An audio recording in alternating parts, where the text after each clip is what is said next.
In this video, I'm going to show you some of the basics of Canvas, which is where you'll find all of your classes at Lakes Region Community College. This is your Canvas dashboard, which is what the program will look like when you first open it. You'll be able to access all of your active classes from these tiles, as well as the inbox on the left-hand side, which is where you can message your professors if you don't already know their emails. I'm going to take you into a sample class so you can see what things might look like.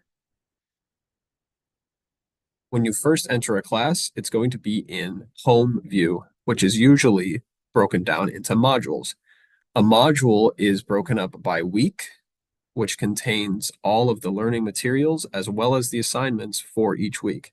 So be sure to click through everything and not just skip to where you have to submit.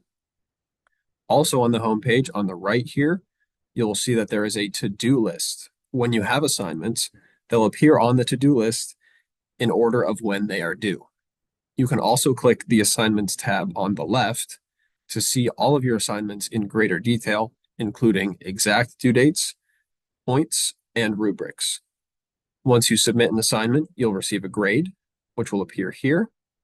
I hope this video was helpful, and if you have any questions, please feel free to reach out to your instructor. We're there to help.